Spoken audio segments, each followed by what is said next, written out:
연휴에 꼼짝하기 싫은 분들을 위해 영화 리뷰 몰아보기 영상 준비했습니다. 2024년 하반기에 개봉했던 한국 영화 베스트 5입니다. 취향마다 다르겠지만 신스틸러에서 소개했던 영화 중 5편 선정했습니다. 실화 바탕의 영화, 첫 번째 안중근 의사의 이야기 하얼빈입니다. 두 번째는 홍제동 방화 사건을 소재로 한 소방관입니다. 다음은 외국 영화를 리메이크한 첫 번째 영화 보통의 가족인데요. 신스틸러에서 5편 중 가장 많은 조회수를 기록했습니다. 그리고 또 한편의 영화는 동명의 콜롬비아 영화를 리메이크한 히든 페이스입니다. 마지막으로 설명절에 어울리는 가족 영화 대가족입니다. 몰아보기 보시고 가장 마음에 드는 영화 골라서 정주행하시기 바랍니다. 댓글에도 남겨주세요. 모든 걸 포기하고 죽으려 했습니다. 영화 하얼빈이 개봉합니다. 제목에서 추측할 수 있듯이 안중근 의사의 이야기입니다. 영화를 좋아하는 많은 분들은 2022년 12월에 개봉되었던 뮤지컬 영화 영웅을 떠올리실 텐데요. 2년 만에 안중근 의사의 영화가 다시 개봉됩니다. 1908년 함경북도 신화산 대한해군 참모중장 안중근이 이끄는 독립군들은 일본군과의 전투에서 승리합니다. 안중근은 만국공법에 따라 전쟁포로 일본인들을 풀어주는데 이 사건으로 인해 이를 반대하는 독립군들과 의견 대립이 생기기 시작합니다. 하지만 다음에 이들은 다시 모이게 됩니다. 영화의 주된 배경인 1909년 블라디보스톡. 내가 해야 할 일을 알았습니다. 이토 히로부미가 러시아 하얼빈에 온다는 소식을 듣고 안중근은 그곳으로 향합니다.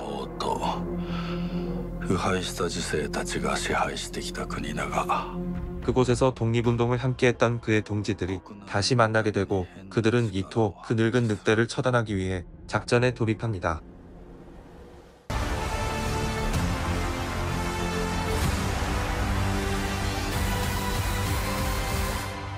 영화 영웅에서도 보았던 이토 암살 장면이 아직도 생생하게 떠오르는데요. 과연 영화 하얼빈에서는 이 장면을 어떻게 보여줄지 비교하면서 보는 것도 관전 포인트가 될 것 같습니다. 그리고 블라디보스톡을 재현하기 위해 많은 곳을 답사한 결과 1900년대 초반 러시아의 건축 양식을 그대로 보존하고 있는 동유럽 국가인 라트비아와 몽골에서 촬영했다고 합니다. 조국이 무엇입니까? 영화 영웅은 뮤지컬 영화라는 특성이 있어서 노래와 음악으로 역사적 사실에 대한 감동을 끌어내는데요. 영화 하얼빈은 영화 영웅과 동일한 역사적 사실을 기반으로 하지만 새로운 감독과 제작사, 그리고 새로운 연기자들이 만나 새로운 안중근 영화가 탄생하는 만큼 여기저기서 주목을 받고 있습니다. 우민호 감독은 영화 내부자들, 남산의 부장들로 이미 실력을 인정받았고 제작사는 1000만 관객을 끌어모은 영화 서울의 봄 제작사입니다. 그리고 안중근 역의 현빈을 비롯해 쟁쟁한 배우들이 많이 등장하는데요. 우덕순 역의 박정민, 최재형 역의 유재명, 그리고 일부 각색된 인물들이 나오는데요. 조우진, 전여빈, 박훈, 이동욱, 그리고 정우성이 깜짝 출연한다고 합니다. 공개된 예고편의 내용에 대해 공개가 많이 안 돼서 디테일한 얘기들은 직접 확인하셔야 할 것 같습니다. 가장 중요한 점 중에 하나가 안중근 역에 대한 캐릭터 연출과 연기입니다. 워낙 역사적으로 잘 알려진 인물이고 실제 스토리를 영화적으로 재현하다 보니 잘 만들어야 한다는, 그리고 연기에 대한 부담감도 크리라 생각합니다. 또한 영화 영웅에서 안중근 역을 맡았던 정성화가 당시 일단 외모적으로도 싱크로율에 대해 좋은 평가를 받았고 뮤지컬 영화다 보니 최고의 뮤지컬 배우인 정성화의 노래와 연기가 나쁘지 않았습니다. 안중근이라는 인물을 연기한다는 것은 존경받는 역사적 인물인 만큼 배우로서 부담스러운 건 어쩔 수 없을 것 같긴 합니다. 현빈의 인터뷰 영상 잠깐 보고 가실까요? 두렵다? 이 책을 왜 나한테 줬을까? 몇 번이고 시나리오를 다시 봤어요. 이 힘든 과정 안에서 이 분은 왜 이렇게 끝까지 한 발짝 한 발짝 걸어 나갔을까? 늙은 늑대를 반드시 죽여 없애자고.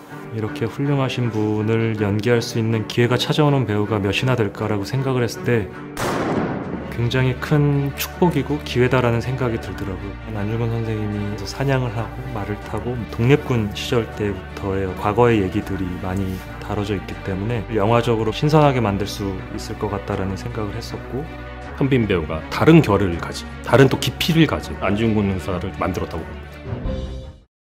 그리고 영화 하얼빈은 지난 9월 토론토 국제영화제에 처음으로 공개되었습니다. 시각적으로 좋은 평가를 받았고 연기에 대한 좋은 이야기들도 있었지만 외국인들에게는 낯선 우리 역사에 대한 배경 설명이 좀 부족했다는, 그리고 일부 캐릭터 설정과 서사가 좀 약했다는 지적이 있었습니다. 이런 평가에도 불구하고 중요한 역사적 사실을 기반한 탄탄한 스토리가 기본이 되고 시대를 잘 반영한 영상 연출이 받쳐준다면 출연 인물들 각각에 대한 스토리도 잘 전달될 수 있지 않을까 생각해봅니다. 그리고 영화 영웅을 자꾸 언급하게 되는데요. 김고은이 연기한 독립군의 정보원 서리 캐릭터를 보면 실제 인물이 아닌 허구의 인물이라고 합니다. 이렇게 영화의 재미와 긴장감을 위해 각색된 이야기지만 김고은의 연기와 인물의 극적인 설정으로 인해 지금도 기억나는 캐릭터 중에 하나입니다. 하얼빈내는 전여빈이 대한해군 무기공급원 공부인으로 나오는데요. 어떤 역할로 나올지 궁금해지는 부분입니다. 어떤 자료를 보면 여성 독립운동가들의 이야기들을 섞은 가상인물이라고 합니다. 그리고 박정민이 연기한 우덕순과 유재명이 연기한 최재형은 실존인물이며 두 인물 모두 역사적으로도 많이 알려져 있어서 어느 정도 이야기가 그려지지만 하얼빈만이 줄 수 있는 이들의 캐릭터가 기대됩니다. 어쨌든 유명한 역사적 인물 안중근 의사의 이야기이고 우민호 감독과 천만 관객을 넘긴 서울의 봄 제작사에 만났으니 괜찮은 콘텐츠가 나오리라 기대해도 되지 않을까요? 늑대를 반드시 죽여 없애자고.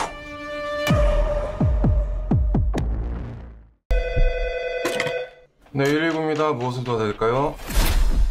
여기 홍제동인데요. 지금 불난 것 같은데? 나는 신고했으니까 몰라요? 구정차 홍제동 상가 화재 출동. 실제 사건을 영화화한 소방관이 곧 개봉합니다. 2001년 홍제동 방화 사건을 모티브로 제작되었고 곽경택 감독, 배우 주원, 유재명, 김민재, 이준혁, 오대환, 이휘영, 장영남, 그리고 곽도원 배우 등이 함께합니다. 그 사건을 알고는 있었지만 영화가 개봉된다고 해서 최근에 다시 찾아보았는데 너무 맘 아픈, 많은 사람들을 슬프게 한 그런 사건이었습니다. 우리 다 그렇지. 서로 아무렇지도 않은 척하는 거야. 그리고 이를 영화화한다는 것도 힘든 결정이었을 것 같습니다. 피해자들의 상처를 건드린다는 것 자체가 쉬운 일은 아니었을 거고 잘못 이야기를 그려냈을 때 피해자들이 받을 상처에 대한 부담이 컸을 것 같습니다. 그래도 친구를 비롯해 영화를 잘 만드는 베테랑 감독이 만드는 거니까 잊혀져가는 피해자들의 가족들의 마음을 보듬고 가해자를 응징할 수 있는, 그리고 날로 혼란스러워지는 이 사회에 대한 경종을 울릴 수 있을 거라는 기대감이 있습니다. 기본 줄거리는 실제 사건과 비슷합니다. 2001년 새벽 119에 화재 신고가 들어오고 이를 진압하러 나갔던 소방관들 중 6명이 동료들과 가족들의 품에 돌아오지 못했다는 실제 이야기입니다. 그리고 이 사건이 누군가의 실수로, 순간의 잘못이 아니라 누군가 고의로 자신의 이익을 위해 저지른 방화라는 점, 그리고 그 방화범이 화재 현장에 있다는 엄마의 잘못된 생각 때문에 그를 구하러 무리하게 들어간 소방관 중 6명이 돌아오지 못했다는 진짜 있어서는 안 되는 현실이 영화가 되어 돌아왔습니다. 소방관들의 실제 이야기라 배우들도 잘 그려내야 한다는 부담감으로 열심히 준비했다고 합니다. 그리고 그래픽으로 많은 부분을 처리했지만 실제 화재 현장 촬영을 해야 해서 굉장히 조심스런 촬영 현장이었다고 합니다. 거센 불길을 뚫고 주민을 대피시키고 국민의 생명과 안전을 지키기 위해 마지막 순간까지 화마와 맞서 싸운 분들의 숭고한 희생을 잊지 않겠습니다. 그리고 돌아가신 분들의 뜻을 기리기 위해 감독과 배우의 감사 영상도 만들어 뜻을 전하기도 했는데요. 많은 사람들이 부담을 가지고 만든 영화는 맞는 것 같습니다. 그래서 더욱 이 영화의 관건은 심파가 되면 안 된다는 것, 기본 스토리를 어느 정도 관객이 알고 있다는 것, 잘못 만들면 본전도 못 찾는다는 것. 하지만 또 장점은 스토리 자체가 슬픔과 감동을 가지고 있어서 이 부분이 영화의 흥행 코드로 작용해 줄 수 있을 것 같습니다. 무섭지 않으세요? 리드 그 형이 뭐라 그런지 알아? 나도 무서워. 검은 연기 때문에 발끝도 안 보일 때는 다리가 후들후들 떨려. 그리고 소방관이라는 직업이 주는 매력, 그들의 삶이 주는 감동과 애환이 기본적으로 장착이 되어 있다는 점입니다. 여기에 주인공의 감정을 잘 다룰 줄 아는 곽경택 감독의 작품이라는 점도 기대해 볼 수 있을 것 같고요. 예고편으로 드릴 수 있는 정보는 여기까지인 것 같습니다. 영화관에서 너무 울지 마시고요.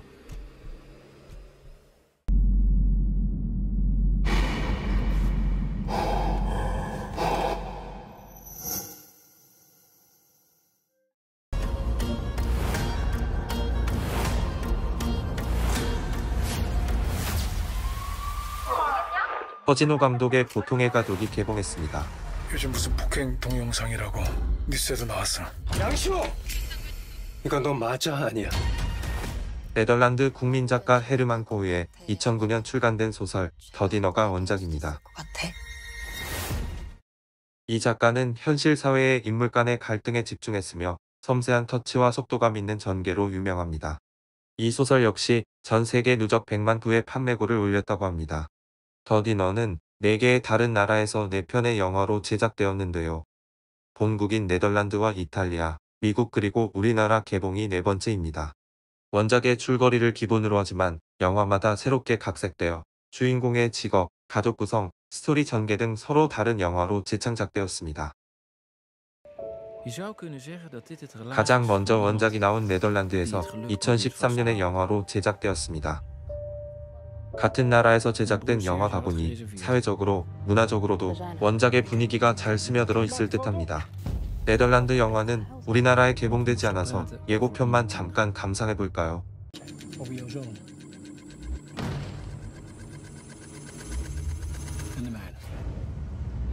Politie weet niks. Echt, geloof me, die jongens zijn onherkenbaar.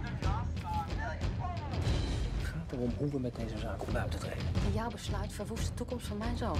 Dit soort dingen waar je over. Wat is het doel hiervan? Dat er boete gedaan wordt? Dat ze weer in het reinen komen met zichzelf. Laffe lul! Van huis. Ik heb hier geen zin in. Paul, we hebben een probleem. Met je broer. Laat Serge maar aan mij over.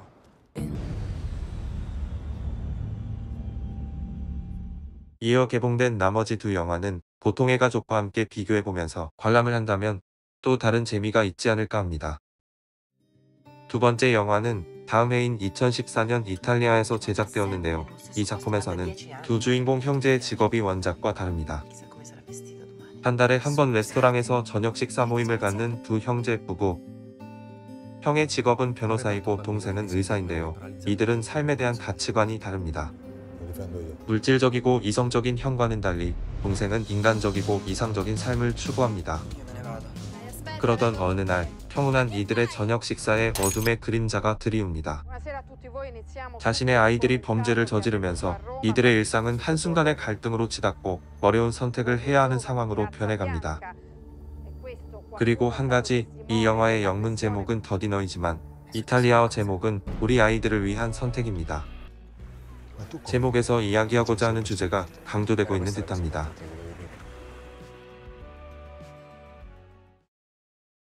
우리 영화의 제목은 보통의 가족, 영어로 그대로 A Normal Family입니다. 각 영화마다 같은 원작을 토대로 하지만 표현하고자 하는 서사는 달라집니다. 이 때문에 같은 원작의 영화를 비교해보는 재미가 있는 거죠. 암튼 이 이탈리아 영화는 베니스 영화제 수상 작품이기도 합니다.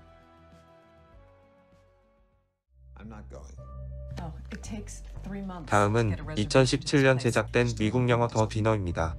이 영화에는 우리에게 익숙한 배우 리처드 기어가 정치인형으로 나옵니다. 직업과 설정이 원작과 같은데요. 형 스탠에게는 전 부인 사이의 친아들과 입양한 아들 2명의 아들이 있습니다. 그리고 전직 교사였던 동생 폴은 외동아들이 있습니다. 이 3명의 사촌들이 함께 놀던 중 사고가 발생합니다.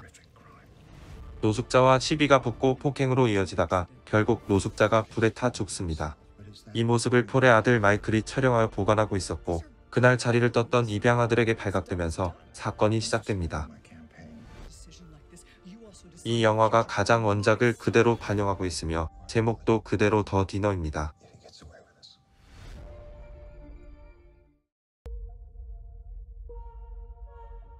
우리나라에서 제작된 보통의 가족은 2023년 토론토 국제영화제에서 처음 공개되었고 2024년 공식적으로 극장에서 개봉되었습니다. 이탈리아에서 제작된 더 디너와 그 설정이나 구성 그리고 결말도 비슷합니다. 보통의 가족에서 두 형제의 직업은 변호사와 의사입니다. 이탈리아판 더 디너도 같은데요. 한국의 문화와 사회적 구조에 이 설정이 더 잘 어울리는 것 같습니다. 그리고 재혼한 형 재환에게는 전처 사이의 딸과 재혼해서 낳은 갓난아이 이렇게 두 자녀가 있습니다. 그리고 동생 재규에게는 아들이 하나 있습니다. 남부럽지 않은 이 두 가족에게 어느 날 아이들이 범죄를 저지르면서 모든 것이 달라져 버립니다. 이 영화의 묘미 중 하나는 자식의 살인을 알게 된 부모가 겪는 심리적 변화를 어떻게 영상으로 잘 표현하는가가 될 것 같습니다. 여기서 허진호 감독 특유의 섬세한 터치와 캐릭터들의 감정 디테일이 잘 표현되어 영화가 주는 묘한 긴장감이 있습니다. 4명의 인물의 갈등과 혼돈, 그리고 각각의 인물이 변해가는 모습들이 잘 표현되어 있습니다. 의식이 없던 노숙자가 결국 죽었다는 말을 전해들은 부모들과 아이들의 반응에 대한 인물의 묘사가 관객을 충격과 공포로 몰아넣습니다. 디테일이 살아있는 연기와 장면 연출로 인간이 저렇게까지 할 수 있을까 하는 의문을 가지게 됩니다. 하지만 이 영화의 소재는 부모라면 한 번쯤은 내가 이런 상황이라면 어떤 결정을 할까 고민을 해볼 것이고 꼭 부모가 아니더라도 이 혼돈의 사회에서 과연 나라면 어떤 선택을 했을까 돌이켜보는 시간이 될 것입니다. 그리고 지금까지 돈이면 무엇이든 하고 너무나 이성적인 형 재환이 전혀 반성하지 않는, 아니 반성을 모르는 딸의 모습을 지켜보면서 생각이 변해가고, 반대로 정의롭고 인간적인 재규는 자식의 죄 앞에 변해버린 가치관을 결국 드러내고 맙니다. 예상치 못한 사건을 겪으면서 두 형제가 전과는 다른 인간의 진면목을 드러낸다는 점이 흥미로운 지점입니다. 그리고 동생 재규의 아내 연경은 아들의 죄를 부정하고 어떻게든 아들을 지켜내려고 애쓰는데 이 복잡한 감정은 김희애 배우의 베테랑 연기를 통해 잘 드러납니다. 그리고 이 영화의 원작의 제목 더 디너에서 추측해 볼 수 있듯이 영화에서도 두 가족의 식사 장면은 많은 것을 암시하고 있으며 이 영화의 베스트 장면 중 하나입니다. 특히 사건이 벌어진 이후 대책 회의처럼 모여 갈등의 정점을 이루는 장면은 연기자들의 연기 배틀을 보는 것 같은 느낌을 줍니다. 이 장면은 세대의 카메라로 같은 장면을 여러 번 반복 촬영하여 얻어낸 최고의 장면이라고 합니다. 격정적인 4명의 배우들 모습들을 다뤄야 했기 때문에 같은 장면을 여러 번 찍었어요. 굉장히 긴 분량을 거의 마스터로 그냥 쭉쭉쭉 가가지고 딱 촉을 세우고 모두들 촬영을 했던 것 같아요. 허진호 감독의 이전 작품들, 특히 봄날은 간다에서 보았던 롱테이크의 감성적인 장면이 아닌 새로운 연출 스타일을 보는 재미도 있습니다. 이렇게 보통의 가족은 같은 원작의 서로 다른 영화를 비교하면서 보는 재미도 있고요. 배우들의 연기 배틀, 그리고 우리 사회의 부조리한 모습들과 이 복잡한 사회 속에서 살아남기 위해 애쓰는 우리 인간에 대한 일종의 연민도 느껴지는 그런 영화라고 생각합니다. 잘생기고 지휘자로서도 유망하고 하나가 걸려. 영화 히든 페이스입니다. 김대우 감독과 배우 손승원, 조여정 출연으로 주목받고 있습니다. 두 배우 모두 김대우 감독과 작품을 같이 했었는데요. 손승원과 조여정이 부부로 출연한 인간중독과 조여정은 방자전에서도 호흡을 맞췄습니다. 10년 만에 세 사람이 뭉친 셈이죠. 그리고 여기에 박지현 배우가 합류하여 삼각관계가 이루어집니다. 경도의 와이프 말이야. 이상하게 사람을 끄는 매력이 있어. 음란 사경 멜로. 인간중독에서 손승원과 임지연의 관계가 결국 불륜이고 위험한 사랑에 빠지지만 보는 사람으로 하여금 애틋한 감정이 들게 합니다. 히든 페이스에서는 그 역할로 첼리스트 미주가 등장해 갈등을 키울 텐데요. 기대가 됩니다. 이 영화의 장르는 에로틱 스릴러, 밀실 스릴러를 표방하고 있는데요. 2014년 우리나라에서 개봉했던 동명의 콜롬비아 영화를 리메이크했습니다. 먼저 원작을 한번 볼까요? 어떻게 들어온 거야?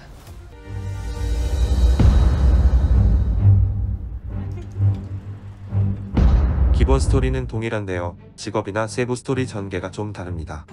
이 영화는 내용을 너무 알고 보면 재미없어서 줄거리만 간단히 보겠습니다. 주인공 안드리안의 직업은 지휘자입니다. 그리고 그에게는 여자친구 벨렌이 있습니다. 어느 날 영상으로 헤어지자는 말만 남기고 사라져버립니다. 갑작스런 이별 통보에 상심한 안드리아는 술에 취한 채 술집을 나서다 싸움이 납니다. 술집 종업원 파비아나가 그를 옆에서 도와줍니다. 시련의 아픔에 빠진 안드리아는 시간이 갈수록 파비아나에게 끌리게 되고, 그러던 어느 날 어디선가 이들을 지켜보는 시선이 느껴지면서 영화는 절정을 향해 갑니다. 그리고 파비아나는 집에 누군가가 있음을 감지합니다. 밀실에서 보내는 신호의 물이 출렁이고 그녀는 이 현상들의 의심을 품기 시작합니다. 이제부터 설정이 재미있어지는데요. 개봉할 영화 히든 페이스의 재미를 위해 여기까지 하겠습니다. 다음은 우리나라 영화 히든 페이스입니다. 원작 영화와 마찬가지로 주인공 지휘자 성진에게는 같은 오케스트라이며 부와 미모를 겸비한 약혼녀이자 첼리스트 수연이 있습니다. 어느 날 수연은 동영상으로 이별 통보를 하고 잠적합니다. 그 사이에 수연의 친한 동생이자 그녀의 자리를 대신할 첼리스트 미주가 등장하게 되면서 사건이 시작됩니다. 수연의 빈자리에 점점 들어오는 미주, 성진 역시 그녀에게 끌립니다. 그리고 이 모습을 누군가가 지켜보고 있습니다. 바로 밀실에 갇히게 된 수연. 이렇게 세 사람의 묘한 관계가 시작됩니다. 원작과 다른 점은 수연의 어머니의 등장입니다. 예고편을 보면 어머니와 성진과의 갈등이 또 하나의 요소로 등장하고, 단순히 수연이 실수로 밀실에 갇히게 된 것이 아닌 뭔가 숨겨진 이야기가 있을 것 같은 암시를 줍니다. 김대우 감독은 원작에서 보여줬던 밀실의 색다른 설정과 주인공들의 미묘한 심리 묘사를 과연 어떻게 그려낼지, 그리고 배우들은 또 어떤 연기로 우리를 사로잡을지 궁금합니다. 이미 원작을 보신 분들이라면 이런 부분들을 비교하면서 보는 것도 좋은 관전 포인트가 될 것 같습니다. 그리고 아직 원작을 보지 않으셨다면 보기 전에 원작을 보지 말 것을 권해드립니다. 스릴러물이기에 내용을 알고 보면 몰입도가 떨어지게 되고 나중에 비교하며 보는 재미를 느끼시기 바랍니다. 오히려 영화 인간 중독을 안 보셨다면 김대우 감독의 연출 스타일도 비교해보고 또 손승원과 조여정이 커플로 등장하는 재미도 있고, 이 방법 추천해드립니다.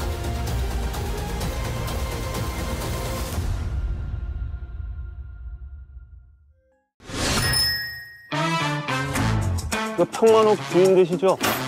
저 건물 접은 거예요. 오다가 죽었어. 영화 대가족입니다. 오랜만에 따뜻한 가족 영화가 개봉합니다. 만두집으로 자수성가한 실향민 가족 이야기인데요. 영화 변호인 강철비의 양우석 감독 작품이며 배우 김윤석이 노포 맛집 주인 무옥으로 나옵니다. 그리고 배우 이승기가 대를 끊고 승려가 된 괘씸한 외아들 문석으로 나오고, 배우 김성명이 대가족의 실세 무옥의 아내로 나옵니다. 음식에 진심인 철두철미한 성격의 무옥은 남한으로 호를 단신 내려와 6.25 때 서울에 정착하여 고생하며 인정받는 만두 맛집 평만옥 사장이 되었고, 나름대로 성공한 삶을 살고 있습니다. 누구나 삶의 십자가는 있는 법, 이렇게 행복할 것만 같은 무옥의 집안에 위기가 닥칩니다. 외아들 문석이 승려가 된다고 집을 떠나면서 함시 집안의 대가 끊길 일만 남았고, 무옥의 근심은 깊어갑니다. 도상님께도 빌어보고 하소연도 해보지만 문석이 속세로 돌아오지 않는 한 그에게 희망은 없어 보입니다. 실향민들은 남으로 내려오면서 가지 못하는 고향에 대한 그리움도 있지만 가족을 두고 내려온 경우가 많아 가족에 대한 애착이 무엇보다 큰 만큼 모든 걸 다 이룬 성공한 사장님 무옥이지만 가족의 대를 이어가는 일이 그 무엇보다 중요한 바람이었을 겁니다. 그러던 어느 날 무옥에게 희망의 빛이 다가옵니다. 네가 한문석이를 왜 찾니? 문석이 자신들의 아빠라고 주장하는 두 남매가 평만옥으로 입장합니다. 무옥에게는 손주들이 생긴다는 얘긴데 흥분하지 않을 수 없습니다. 마음이 급해진 모옥은 아이들이 있던 보육원에 찾아가서 데리고 가겠다고 수선을 떨지만 절차가 있는데 이러시면 안 된다고 거절을 당합니다. 바로 아이의 머리카락을 뽑아 친자 확인에 들어가고 이 소식을 들은 문석은 머릿속이 아득해지면서 과거를 되짚어봅니다. 이 과정에 문석의 헤어진 여자친구가 등장하면서 스토리는 새로운 국면으로 달려갑니다. 코멘터리 영상을 보면 배우 김윤석은 만두집 사장 역을 위해 만두 전문가에게 만드는 법을 전수받았다고 합니다. 그리고 이승기도 스님 연기를 위해 고민 없이 삭발을 결정했다고 하는데요. 전문가도 인정한 무욱의 만두 빚는 솜씨와 이승기의 변신이 궁금해지는데요. 영화를 통해 한번 확인해 보려고 합니다. 과연 무욱은 기다리고 기다리던 손주들을 품에 안을 수 있을까요? 그리고 승려가 되려는 문석은 이 상황을 수습하고 종교에 귀해할 수 있을까요? 전 왠지 북에서 내려와 외로움을 견디며 가족을 먹여 살리느라고 고생한 우리 무욱에게 한 표 던지고 싶은데요. 결말은 영화에서 확인하시죠.